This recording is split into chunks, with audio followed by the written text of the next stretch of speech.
A woman writes a memoir all about how her best friend was killed by her father. She also was afraid her own father was gonna kill her. The memoir obviously did very well, and of course, something didn't add up. Guys, this one is... So this story is about a woman named Norma Khouri. She's the one that wrote this book, this memoir.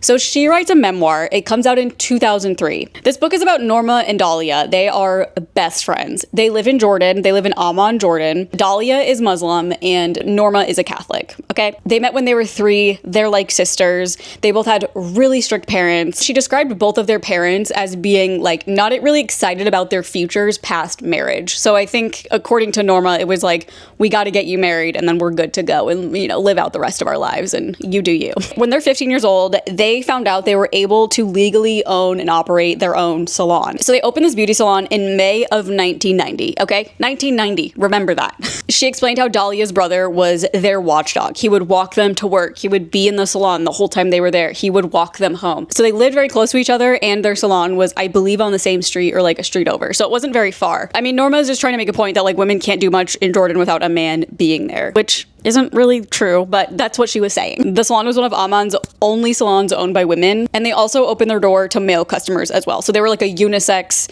salon, which was like crazy at the time. So a man comes in, his name is Michael. He's funny, he has a good personality, he's not too tight-knit or strict or anything, and Dahlia and him were kind of hitting it off. Like Norma was like, oh, they like each other.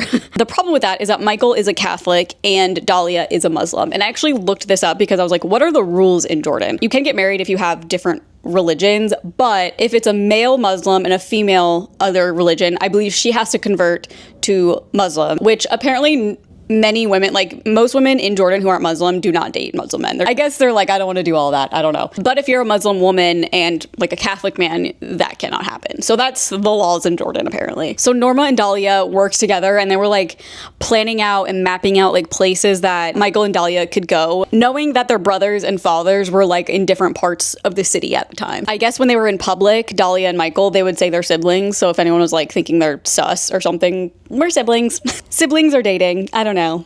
Both, I guess. Apparently she never slept with him. She was a virgin when she died. So Dahlia starts getting really paranoid that her brother knows what's going on. She's like, I feel like my brother saw us at a cafe together and now I'm scared. Dahlia gets killed by her father and brothers, okay? Apparently she is stabbed 12 times in the chest. And remember, guys, I don't really do true crime. Someone said I do untrue crime, and I think that's the funniest description. So I'm just gonna say I'm doing untrue crime. So this story isn't really about the murder, but she was murdered by her father and brothers, and they believed they were cleansing the family's honor. So this was called an honor killing, and I looked up what honor killing meant because I just wanted like an exact definition for me and for you guys. So on Wikipedia, it says an honor killing, also called a shame killing, refers to a murder that is committed typically by members of the victim's family with the motivation of preserving or recovering the honor that the victim is perceived of having violated or lost as a result of their actions, which may be a source of shame in their society. Most honor killings involve femicide, and they are likewise a frequent manifestation of violence against women in regions of the world where there are traditional or legal norms that greatly restrict women's rights and freedoms. So that's what an honor killing is. It is common in many places. We'll get to the Jordan of it all though. So apparently Norma got to Dahlia's house right after this happened. Her mom was sobbing. Her dad shouted at Norma to leave. Norma says the dad waited until Dahlia was dead to call an ambulance because he didn't want like any chance of her living. Norma wanted the whole world to hear about this. She was like, I hate this about this part of the country. Like, this is not okay. The laws need to be changed. Like, they're so lax about honor killings and they don't even get that much time. She says like the dad went to jail for like maybe 3 months. So yeah, according to her, it's like my best friend was killed and he didn't even like do any time really. So anyways, Norma leaves Jordan and goes to Greece, and she is there to write a book. She writes most of this memoir in this internet cafe, and I guess she was inspired because she says she was reading Hannibal Lecter at the time because apparently that was the only book in English they could get there, and she saw that they were published by Random House. So she was like, I'm gonna contact Random House. I want to see if they'll represent this book about my best friend's honor killing. So she calls up Random House and she finds an agent, and the agent is like, honestly, it's a pretty good story. It's dramatic and it's simple to understand. understand for the most part. Like, it's a simple story. And according to Norma, she didn't even read the contract. She was like, I don't really care. I just need this story out there. So she just signed the contract without even reading. The book was published in 6 countries, and 1/4 to 500,000 copies were sold. It obviously became a bestseller in a couple of weeks, but she's still like, I don't really care because there needs to be change in the Jordanian government laws. I don't care about the success of this book. She also mentions she wants to go back to Jordan to visit her mom, but she thinks her dad will kill her if she goes back. The reason she thinks that is because she ran away, and apparently that's a reason to be killed. I don't know. And I'll get to this in a minute, but mind you, this book comes out in 2003, so it is just right after 9/11. Peak Western racism towards Arab and Muslim people. They became scary to a lot of Americans because of 9/11. Norma had a neighbor in Greece that she was pretty close with. She obviously heard about Norma's book and talked to Norma about it and everything, and this neighbor was like, I want to fight for the same things you're fighting for. Like, she was very on board with this, and she was like, I want to help in any way that I can. So Norma was getting a bunch of emails from people wanting to leave different countries, and I guess there were like 4 women that Norma actually like funded for them to leave their countries with airfare, etc. Norma says she used Michael, who was Dahlia's boyfriend before she passed away. I guess he worked in the government, and so she would use him to get women's passports out of Jordan. Norma and her neighbor worked like countless hours on this. It was a whole thing. So the book's out. It's been out for a while, and people are they're like, I mean, she seems very American. Like, she doesn't seem like whatever. She seems very American. She has like perfect English. She doesn't really have any kind of accent, but she did say she spent a lot of time in American school in Jordan, which is why her American accent is so good. Liz Cheney, who's Dick Cheney's daughter, even wrote her and was like, I'm excited to meet you. The book touched me. But of course, people in our government were like, ooh, this is a great book. Someone emailed her and proposed and was like, you're doing amazing work. Like, I would love to marry you. A fan even wrote a song about Dahlia. It's a little cringe, I'm not gonna lie, but I'm sure she meant well, you know? So now we hear from a journalist from the Jordan Times. She is an expert in honor killings in Jordan. She has won 6 international human rights awards, okay? So this woman has a lot of experience in this specific genre, in this specific country, and to her, she's like, this did not happen. She immediately was like, this is a shame to the Muslim community. And she was also like, this book is just literally propaganda. Like, it was sent to all newspapers for free with a huge marketing company behind it. It was, like I said, right after 9/11 when there's evil Arabs, evil Saddam Hussein. And now the book is in the hands of a bunch of Westerners who are already very racist towards Muslims and Arabs, that they're obviously eating this book up. Oh my God, I can't imagine living in a place like that. And the book was translated into 16 different languages. So they were like, let's get this book out there. Let's get some propaganda going. And Jordanians were also mad about the Western focus on honor crimes because they were like, they think our country is just all that. They think all that's happening here, when in reality, I believe it says later, but I think there's like 12 to 15 annually in Jordan, which still is bad, but it's not like thousands are happening a day. So if Dahlia was killed by an honor killing, she would be like one of 12 or 16 people that year. So this woman is like, no way. She's like, no freaking way this happened. And people in Jordan just thought this book was bizarre because they were just like, this does not resonate at all, like a lot of it. And this journalist is like, if you actually have a passion, then join us here. Like, lead a resistance here. Help us create places for women to go, etc. And instead, she just attacks Arabs and Muslims. Like, that's really all she did. And then we got some real good fact checking from Dr. Amal. Dr. Amal is part of the Jordan National Committee for Women. She says she opened this book and she immediately was like, there are so many things just factually wrong with like geographical locations and just where things are, and so much just misrepresentation throughout the book of Jordan specifically, and just like dumb things that just like either didn't exist when she was there. But for example, in the book, Norma literally writes, unlike the Jordan River, no longer strong enough to flow down to Amman. And Dr. Amal is like, if you live in Jordan, you know that the river has never flowed to Amman. She also got the surrounding countries of Jordan wrong. She said it was surrounded by Egypt, Saudi Arabia, Israel, Lebanon, Kuwait, Syria, and Iraq. And Dr. Amal is like, it's actually surrounded by Syria, Iraq, occupied Palestinian territories, and Israel. which is technically just an occupied Palestinian territory. Let's be so for real. Also, this journalist was like, the salon is kind of a big tell. She makes phone calls all around, and it's like impossible to find a salon that's for both men and women. Like, they do not grant licenses to do that. She's like, if at all possible, the most they could do is have separate rooms for men and women, and they never see each other and never cross over, and women doing women's and men doing men. So it still didn't really make sense. And now Dr. Amal has to slow down her work on honor crimes because anything they did from this point on, at least near this book being released, anything she did positively regarding honor crimes would be interpreted as Western pressure. And everyone in Jordan is like sick of Western pressure. They're like, get them away from us. Norma claims that her, Dahlia, and Michael would always go to this cafe called Books Cafe in 1996.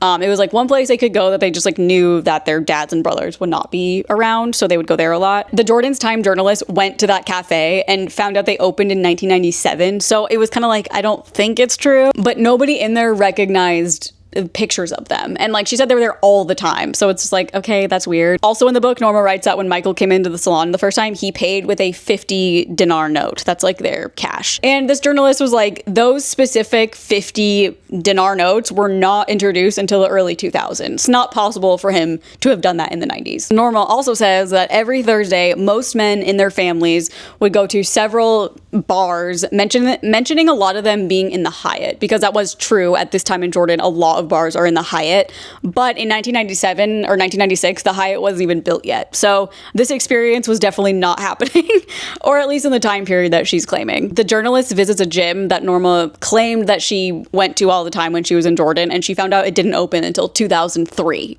Okay. She also says this in the book, and it's just like not okay. She says, life in Dahlia's home was just like life in all Muslim homes. Basically saying she wasn't permitted to eat at the table with men. She wasn't allowed to leave the house without a man. A man has to approve everything in her life. A lot of women in Jordan do not have male escorts. Like, many of them have jobs that men do not accompany them to. I'll talk about this a little bit later, but they actually go to Jordan in this documentary so she can like prove that this happened. It's pretty interesting. But even in that, you're seeing actual footage and there are just women just out and about. Like, women can literally wear bikinis there. Like, she's making it seem like they're the most oppressed thing in the world. She also says their hair has to be covered, and literally that journalist is going around asking people like, why aren't you wearing a head wrap? And they're just like, oh, I just like don't feel like it today. Like, it's not necessary. It's not at all what she's making it seem like. And it's also, she's making it seem like every Muslim home is a very oppressed, women-hating home. Which, if you're a Westerner and you're already thinking these things are true about Muslims, I mean, I'm sure it is true for some Muslims, and just like any religion, there's extremes in literally every single religion. And the women in Jordan are just frustrated because they see this memoir as, well, first of all, no one in Jordan really like believes it's true because it just does not sound right. But a lot of women in Jordan are just like, I hate that people are reading this and they think that women do not have a say in anything in their life. Like, it's driven by a man, which is completely untrue. So the journalist visits the street where the murder happens, okay, where Dahlia's father and brothers murder her. There's a longtime business owner on this street, and he's like, I have never heard of them. I've never heard of the salon that was apparently on this street. I've never heard about a father killing his daughter on this street. Legit, nobody on that street could recognize her name, or any of the activities that happened to her. Like, they were all just like, I don't think this happened. Norma writes in the book, right after Dahlia is killed, she says, a taxi pulls up to the Palestine hospital and I bolt out of the car. I get into an elevator and go down to the basement. Yeah, so I guess this hospital does not have an elevator that goes down. It only goes up, and they do not have a basement. Also, remember when I said the dad waited to call an ambulance because he wanted to make sure she was dead? So an ambulance in Jordan, by law, is not allowed to transport a deceased person. If they get to somewhere and someone is already dead, they cannot take them, especially if it seems like it was a murder or anything. They have to immediately call the police and start an investigation. Norma also wrote in this book that Dahlia's father got out on bail months after the sentencing, and in Jordan, bail is not available for murderers. Like, if you're in jail for murder, you're not getting bail. She said all he had to do was go before the Sharia courts, and they just told him a couple months. But if you're in Jordan, all crimes are tried in criminal courts. Honor crimes are not accepted by Islam. I believe this journalist then reached out to Random House and was like, there are so many factual incorrect things. I don't think you can call this a memoir. They were literally just like, we checked everything with Norma and we stand by her. When Norma hears of these things, it's so freaking annoying. She's literally just like, well, I don't know exactly where the Jordan River goes. Like, I didn't write this book for tourists. Sorry, I got the Jordan River thing wrong. She was also literally like, what does the 50 dinar note have anything to do with this? It's like, ma'am, you're lying. That's what it has to do with it. It didn't exist when you said it did. So Dr. Amal is over it. She finds Norma's full family name. She finds out Norma was born in Jordan in 1970, came to America with her family to Chicago at around 3 years old. She was not in Jordan in 1996. In fact, she didn't even come back to Jordan until after 2000. So another journalist tracks Norma down. He's like, I gotta find where she lives. He knocks on the door and a man answers. And this journalist is like, is Norma here? And this person says, that's my sister. She disappeared 4 years ago. He kind of mentions how scary it is that she disappeared. Plus her kids and husband are gone too.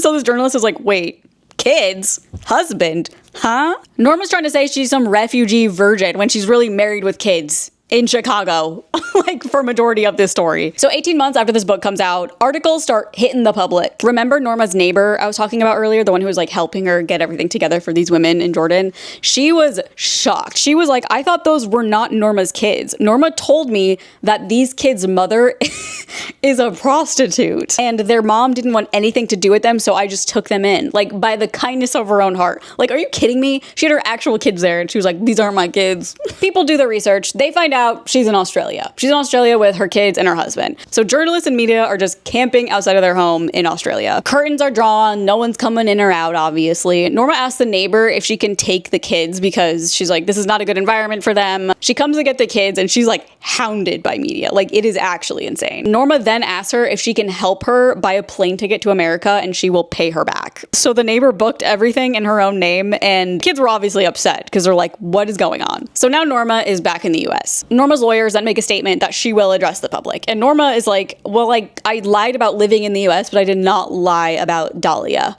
Norma's kind of saying she tried to change as much details as she could so no one could track her down. In 2004, she does a post-hoax interview. And the interviewer said, so it's not a memoir. And Norma says, it is. I hid details to protect people involved. She says, I was in Jordan at the time she was killed. I will never call that book a novel. Because a lot of people were like, you should probably say it's a novel because a lot of things are not factually correct and they kind of have to be if it's going to be a memoir. Apparently, she still believes at this point that if she goes back, male relatives may kill her. She thought changing names, not saying she was in the US, not saying she was married, would help her in a sense that the Jordanian government wouldn't be able to like track her down. And she's like, well, people just assumed I was a virgin. I never said I was. And anytime she was in an interview and anyone asked her if she'd been in a relationship or anything like that, she would always just say, I'm married to the cause. So she was kind of just saying that to be able to slither her way out of that question, I guess. So then we see Norma's husband for the first time. He is very supportive of her. He claims to have known Dahlia. He thinks Norma is a hero. So journalists do some digging, as they do, and they find out that the reason they left Chicago in the first place to go to Australia is because Norma was running from the FBI. The Chicago police literally said she is the best con man they had ever seen. She had insurance frauds. She fell down her front stairs and tried to sue. Apparently, Norma and John have stolen over millions of dollars and they left the US right before her arrest warrant was being issued. So I don't know how they knew that, but they were like, bye. Chicago police interviewed a man who said Norma told him she's a Jordanian princess, obviously. She told him she was very wealthy in Jordan. She's married in Jordan, but she wants a divorce and wants to be with this man. Apparently, she scammed this man out of like $40,000. Okay. It also says in 1998, she was arrested for hitting and scratching her mother-in-law, and she threatened to kill her when the police showed up. So I'm just throwing that out there. That's also happening in this woman's life, okay? So the kids ended up staying with the neighbor for 3 months. Also, this neighbor's name is Rachel. I don't think I've said that yet. I'm so sorry. Her name is Rachel. Rachel is taking care of these kids, and she is going broke. She's selling furniture. I mean, she couldn't work because the kids were there, and she ended up having to sell her damn house. Okay, that's how serious this is. That is crazy. I would never, ever, I don't think let that happen. Like, what do you mean you're doing a favor for someone else and it causes you to lose your home? That's so sad. But Rachel was so sweet. I mean, she was like, I need to do anything for these kids. I can't imagine them having 2 separate bedrooms and now they're just living out of a suitcase. And it's kind of weird because Rachel still loves Norma and thinks that she's correct. She just thinks that her husband, John, is like controlling all of this. Like, okay, girly. Okay, so now we're getting into the part where Norma goes with this documentary crew to Jordan to basically prove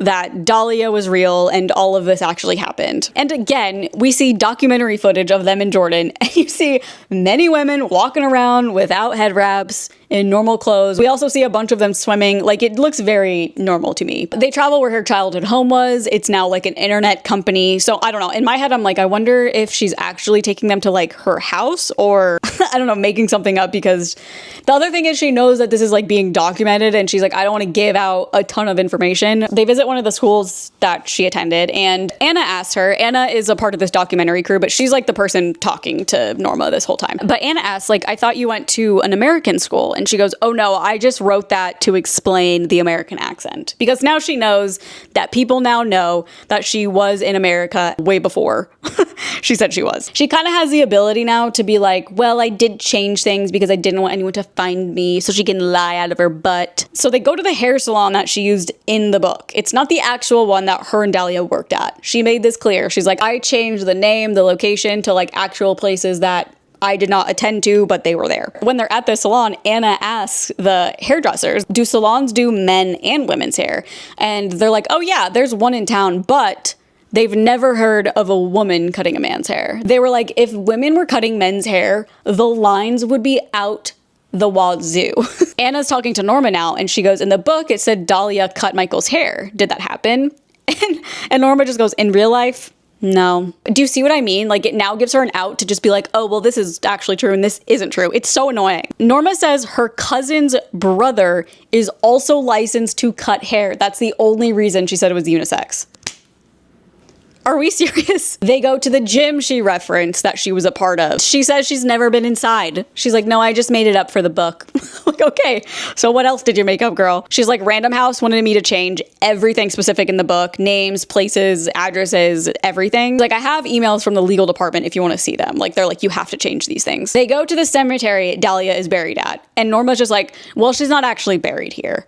It's just like, these people in the documentary are like, are you kidding me? Like, why are you taking us to these fake places in the book? Take us to the actual places. She says her grave in real life is unmarked. And Anna is like, why won't you say on film where it is? Why are you worried? It's a cemetery full of people. It's not even marked, you know? Like, people won't know. Like, you wanted to avenge her death and you won't even like do this. And Norma is just very adamant that she does not want Dahlia's real name getting out there. So now it's like, okay, Dahlia is not the real name.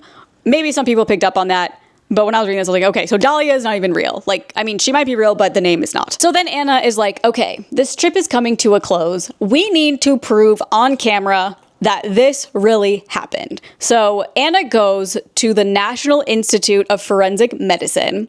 She meets up with a man named Dr. Hadidi, who has all the deaths in Amman in 1996. He's like, if I just have the actual name and year, I can find it so fast. So Norma texts Anna Dahlia's real name, but she only gives the first name and the last initial. He has a book titled 1996 Homicides. Which I also have a book called that. No, I'm kidding, I don't. He's like, there is no case from that specific hospital of this woman being there. Anna is like, well, in this book, it says thousands of women die every year in this way. And Dr. Hadidi is literally like, I'm sorry, that is ridiculous. Like, I've been in this for so long. That is simply untrue. He said, and actually this is crazy, total homicides annually are only 150. Honor crimes range between 12 and 17 annually. And he genuinely is like, I feel pity for people who believe that this is written correctly because you're getting cooked alive, basically. And he's like, if you have any more information, please let me know and we can try to figure this out. So now Norma is saying this all happened in 2001, not in the 90s. So again, her way to be like, well, the 50 dinar note was actually real because it was actually in the 2000s. All these places I said existed did exist because they were built by now. Anna and Norma meet up because Anna needs to tell her about how this forensics guy could not find the murder. And Norma's like, that's impossible. And Anna's like, well, what did you think I would say? And she said, I thought you would say you found it. Like, she is there. I need to go check. I'll go check. There's no way she's not in there. I believe Norma's cousin, who lives in Jordan, gave the forensic guy this information because Norma only trusted her cousin with the name. Her excuse was that her cousin sent it in wrong. So she's like, this isn't my fault. I didn't tell him to send the name in wrong. Norma's flipping out and she's like, they will go after everyone I know and love. And Anna is just like, are you sure? And this is what Norma says. I don't know how to explain this, so I'm just gonna read the exact quote. She says, before someone finishes farting, the city finds out he's about to. That's how it works here. That's the metaphor. Anna's just like, look, if we don't prove this, it will destroy everything. Like, nobody's gonna believe your book. It's gonna ruin everything. They go back to this forensics place. Norma is there this time, and she gives him a piece of paper with all the information on it, apparently. And he looks at it, and he just goes, oh, this is a city outside of Amman, so it's useless to look in our records. So he's telling them, you guys have to contact, like, this different district, etc., which is possible to find. And she's like, okay, well, can I have, like, the number? And he literally just goes, this book is wrong. He literally says the Jordan River thing. Like, I feel like people who live in Jordan probably think of this as the dumbest thing you could get wrong, probably. He brings up the Jordan thing, and she's just like, that's not what I'm here for. And mind you, the man she's talking to was one of the first people to ever study honor killings, and they're all in his laptop. And he's honestly very offended that she wrote in this book that Jordan does not investigate honor killings. She's like, well, I'm just trying to increase international awareness. He's like, well, you're just causing more harm to Muslim people, because now a lot of people in the West are even more confirmed that the women are treated so horribly and like that religion is crazy or whatever. And she's like, well, that's not my problem. And she's like, just give me the info. And he's just literally like, the Jordan River does not flow to Amman. After they meet with that guy, they go and visit Norma's dad, who, remember, she was afraid to go back to Jordan because she was afraid her dad would kill her. They're documenting them, and he literally seems so fine. He says during this that he had mixed feelings about the book. He was like, I mean, you made me seem way meaner than I am. But he's saying the story is true. He knew Dahlia. He knew her personally. So then Norma shows Anna this newspaper article that she has, and it says it's August 2001, and it says, married urban woman reportedly killed for honor by brother. And it read very similar to Dahlia's story. Anna's like, when was she killed? And Norma says, at the end of July 2001. She said, did you write the book before September 11th? And Norma said, no. And then Anna says, I have documentation that by August 8th, 2001, the book was over halfway written, so it doesn't match up. So again, Norma said she died at the end of July, but by August 8th, half of it was written already? No way. And Norma was just like, well, I'm not going to reveal her true identity. That's her whole thing this whole time too. It's just like, well, I'm not going to reveal it. I'm not going to reveal it. Anna tells her everything that you said that would happen in Jordan did not happen. And Norma's like, yeah, because I didn't trust you. Norma was like, you guys were filming street signs. Like, you were filming things. You were filming everything, which she already knew they were going to do because, hello, it's a documentary. But apparently that freaked her out, and she was like, all right, I'm not going to do anything with these people anymore. She just pretended to go along with it, which is so annoying. Remember how Norma and her husband left Chicago to go to Australia because they were running from the FBI? Well, this is why. In Chicago, where they lived at the time, there was an 89-year-old woman, Mary, who lived next door to them. Mary had dementia, of course. Norma helps her pay her bills, and at some point, $500,000 worth of savings bonds were stolen from Mary, and $33 in cash. Also, Mary's house was transferred into Norma's name. Now Mary has no assets and had to live in a nursing home because Norma was taking advantage and stole all this damn money, allegedly, from Mary. But Norma obviously has a story that works in her favor. She's like, this woman did not have dementia. She told me, she gave me permission to move all this money or whatever. She told me to do it, so I was doing it. But apparently Norma's husband and his mom stole all that money from Norma. An official document from the Chicago police says what her charge is, and she literally did get charged for financial exploitation of the elderly. Also, Mary's medical record did show that she had dementia and that she couldn't be held liable for signing anything over, really. There were documents that Mary's bonds were cashed into Norma's accounts. Also a document of a mortgage paper that was signed by Norma. But of course, Norma's claim is that since her husband and his mom stole all that money from her, that they forged her signature. So then Anna is like, well, why did you leave this behind in Mary's safe deposit box? And she pulls out this paper, and it's a paper that Norma wrote, and it says, I fucked up. I signed the papers. I signed the bands. I did it all. Norma. She's trying to make it seem like she was trying to get herself arrested because nobody was listening. She was like, my husband and his mom, like, were getting away with this, and I wanted something to happen, so I just said I did it. Oh my God, this lady's insane. I'm obsessed. One of the last parts of this, we see Norma talking about her husband. So her husband had to stay in Australia while she went back to the United States, and he couldn't come because he had like visa problems or something. They're like, when did you know your marriage was over? And Norma's just like, oh, it's been over for years. it's a prison.